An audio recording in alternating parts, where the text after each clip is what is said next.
Hello दोस्तों, तो आज हम बनाने वाली है झटपट सी दही चटनी जिसके सारे इंग्रेडिएंट्स हमारे घर पर ही होते हैं। तो अगर आपको कोई सब्जी समझ में नहीं आए तो आप इसे बना सकते हैं। तो ये सुपर क्विक और सबको पसंद आने वाली बहुत ही लाजवाब चटनी बनाने के लिए सबसे पहले एक छोटे ब्लेंडर में मैंने लिए 8 से 10 कली लहसुन की। फिर मैंने लिए 1 से 2 टुकड़े अदरक के, 2 से 3 सूखी लाल मिर्च, 1 चम्मच भर के धनिया दाना यानी कि कोरिएंडर सीड्स। और अब इन सारी चीज़ों को थोड़ा सा दरदरा पीस लेंगे। तो ये देखिए दरदरा पेस्ट तैयार हो गया है। इसी की वजह से जो हमारी चटनी है ना, उसमें बहुत ही अच्छा, बहुत ही लाजवाब फ्लेवर आएगा। तो फ्रेंड्स, आज मैंने ब्लेंडर में इसे पीसा है। अगर आपके पास सिलबट्टा हो या फिर हिमाम दस्ता जिसे कहते हैं ना, मॉर्टल एंड पेस्टल, वो है तो आप उससे भी पीस सकते हैं, उस दरदरा कर सकते हैं, उससे भी बहुत अच्छा फ्लेवर आता है। नेक्स्ट एक बोल में मैंने लिया है 1 कप दही। एंड कोशिश करके फ्रेंड्स गाढ़ी दही यूज़ कीजिएगा और इसको अच्छे से फेंट लेंगे ताकि इसमें कोई भी लम्प्स ना रहे। फिर इसमें मैं डालूंगी 1 टेबलस्पून भर के कश्मीरी लाल मिर्ची पाउडर, 1 टेबलस्पून भर के धनिया पाउडर, बिल्कुल थोड़ी सी मैं डाल रही हूँ कलर के लिए हल्दी, 1/4 टीस्पून मैं डाल रही हूँ गरम मसाला। और अब इन सारी चीज़ों को अच्छे से फेंट लेंगे, मिक्स कर लेंगे। ऐसा करने से क्या होगा ना, मसालों में अच्छा सा फ्लेवर आ जाएगा दही के साथ। जब वो पकेंगे तो मसाले जलेंगे नहीं, और दूसरी चीज़ दही भी फटेगी नहीं जब आप उसे तेल में पकाएंगे। तो इन सारी चीज़ों को पहले अच्छे से फेंट लीजिए। और यहाँ पे मसाले आप अपने हिसाब से एडजस्ट कर सकते हैं फ्रेंड्स। अगर आपको ज़्यादा तीखा पसंद है तो आप थोड़े और मसाले इसमें डाल सकते हैं, क्योंकि ये चटनी है तो बहुत ज़्यादा चटपटी और डिलीशियस लगती है। तो बस ये हमारे दही का मसाला भी तैयार हो गया। बहुत ज़्यादा तैयारी इसमें करनी नहीं होती है। नेक्स्ट एक पैन में मैं ले रही हूँ 2 टेबलस्पून तेल। जैसे ही तेल गर्म हो जाएगा, इसमें मैं डालूंगी आधा टीस्पून राई, और राई के फटने का वेट करेंगे। जैसे ही राई क्रैकल हो जाएगी, इसमें मैं डालूंगी 1 टीस्पून जीरा। जैसे ही जीरा भी फ्राई हो जाएगा, इसमें मैं डालूंगी 8 से 10 करी पत्ता। इसका भी बहुत ही अच्छा फ्लेवर आता है दही की चटनी में। आप चाहें तो यहाँ पे थोड़ी सी हींग भी डाल सकते हैं। और अब इसमें हम डाल देंगे दरदरा कूटा हुआ मसाला जो हमने ब्लेंडर में बनाया था, और इसको डाल के हम भूनेंगे 1 से 2 मिनट के लिए, जैसे कि सारे मसाले अच्छे से पक जाए और उनका कच्चा फ्लेवर निकल जाए। क्योंकि हमने इसमें धनिया डाला है, अक्खा लहसुन एंड जिंजर डाला है, तो वो सारी चीज़ें अच्छे से भून जाएगी ऑयल में। और फ्रेंड्स, यहाँ पर ऑयल थोड़ा सा ज़्यादा यूज़ कीजिएगा अगर आप इसको स्टोर करने वाले हैं तो बस इसको लगातार इसे भूनते जाइए लो मीडियम फ्लेम पे।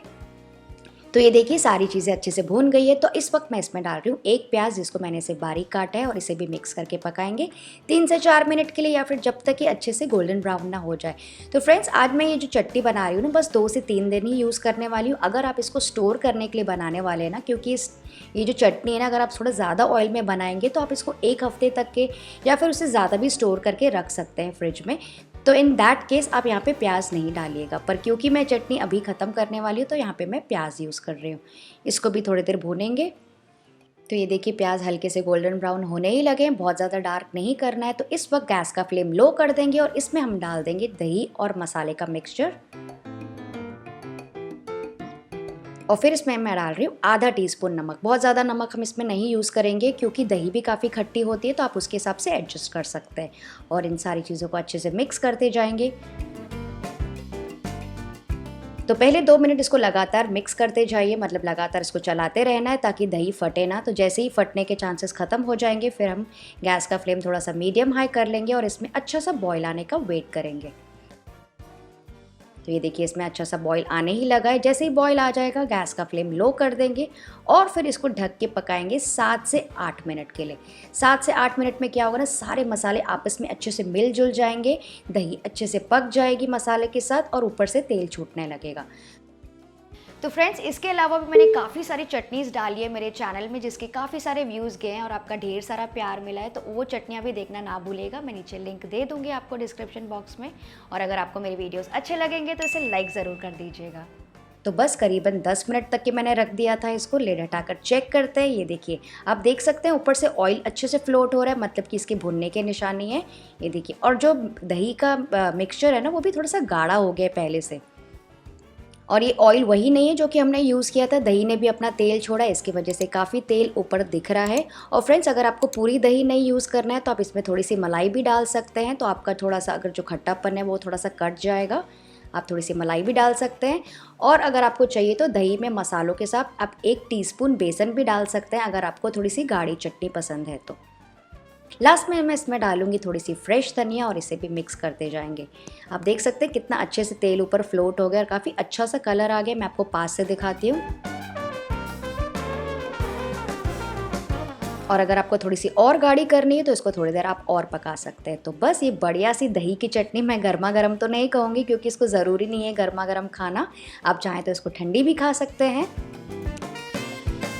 इसको बस परोसोगे और इसको फ्रेंड्स आप इंजॉय कर सकते हैं पूरी के साथ, पराठे के साथ, थेपलों के साथ, तो बहुत ही ज़्यादा मज़े की लगती है। और ख़ासकर दाल चावल अगर आप खिचड़ी बना रहे हैं ना, तो साइड डिश के बिना आप इसको भी बना सकते हैं, एकदम उंगलियां चाटते रह जाएंगी, मेरा वादा है आपसे। तो फ्रेंड्स, अगर आपको आज की रेसिपी रियली अच्छी लगी तो इसे लाइक ज़रूर कीजिएगा ताकि मैं भी मोटिवेट हो सकूं और ऐसी अच्छी अच्छी और झटपट रेसिपीज़ बनाने के लिए। चलिए मैं आपसे मिलती हूँ अगली रेसिपी के साथ। Bye bye.